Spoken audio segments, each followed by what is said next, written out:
Okay, let's dive right into a genuinely fascinating, honestly kind of wild, modern aviation mystery. Welcome to This Explainer. Today, we are unpacking a critical shift in modern airspace, taking a really close look at what happens when the very technology designed to keep planes on track starts telling convincing lies. So, imagine this for a second. You're on a flight, hundreds of kilometers away from any conflict zone. You are completely safe in the sky, soaring along your planned route. Yet the instruments up front suddenly insist you're somewhere else entirely. This isn't science fiction. This is the reality for thousands of commercial flights right now. The aircraft itself is not lost, but the navigation system it trusts implicitly. It might be feeding it absolute fiction. To really get this, we need to put ourselves right inside the cockpit during one of these high-tension scenarios. Picture a dark, super busy flight deck. When an electronic warfare event hits, the aircraft actually remains perfectly controllable. The engines are purring, the wings are generating lift, and the manual flight controls work perfectly. But the Global Navigation Satellite System, the GNSS, is quietly, consistently feeding the crew a steady stream of illusions. Part 1. When navigation systems lie. Now, I want to be absolutely clear here right from the start. These aircraft are not falling out of the sky. We are not talking about planes suddenly becoming uncontrollable. Instead, the real danger is intense cognitive overload for the pilots. We're talking about a massive, rapid increase in workload, degraded airspace capacity, and the sudden onset of terrifying false alerts.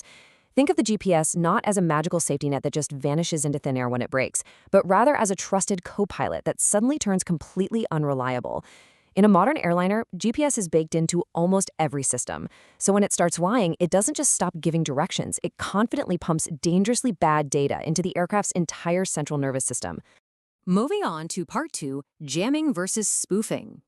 We have to make a really clear distinction here between these two terms. Jamming is basically like a toddler screaming white noise over a conversation so you simply can't hear a word. It's intentional radio frequency interference that just completely blocks receivers from locking onto satellite signals. It's a denial of service, and honestly, it's immediately obvious to the crew. Spoofing, on the other hand. Spoofing is a smooth-talking con artist. It broadcasts counterfeit signals to mimic legitimate ones. It actively tricks the receiver into calculating a false position or time, and it is incredibly deceptive and really hard to detect right away. Which brings us to Part 3, the affected airspace. Driven by current geopolitical tensions, aviation authorities have tracked a massive 220% increase in GPS signal loss events between 2021 and 2024. And we're not just talking about remote corners of the globe here. These are highly trafficked business and holiday routes you might actually be flying on soon. Places like the Baltic Sea, the Black Sea, the Eastern Mediterranean, the Middle East, and even the Arctic. To put that into perspective, European aviation authorities recorded over 80 major electronic warfare events impacting commercial flights in just 2024 alone. 80. These aren't just minor tech glitches. They're systemic, intentional disruptions that are fundamentally altering how flights are routed and managed over European and Middle Eastern skies right now. Let's look at Part 4, what pilots actually lose. When you map this out on a simplified Boeing 737 schematic, you can really see the domino effect. The GPS isn't just sitting in a silo. Once false position, velocity, and time data enters via the GPS receiver, it literally cascades through the aircraft's AINC 429 data bus. It corrupts the clocks, it messes with the flight management system, and it triggers critical warning systems. The fact that pilots can't easily isolate the GPS receiver from these other systems is exactly what causes so much chaos on the flight deck. Because of this deep integration, the real stakes here are intense confusion and stress. One of the most severe things to go wrong is the Terrain Awareness and Warning System, or TAWS. Imagine cruising perfectly safely at 35,000 feet, and suddenly spoofed altitudes trigger a terrifying, blaring pull-up alarm in the cockpit. It's incredibly startling. Plus, the ADS-B surveillance data gets corrupted, which means air traffic control starts seeing false locations for the plane. The aircraft's clocks might jump into the past or the future. And without reliable GPS, these planes are forced into longer, much less efficient routes that end up burning up to 15% more fuel. All right, Part 5, the backups that save us.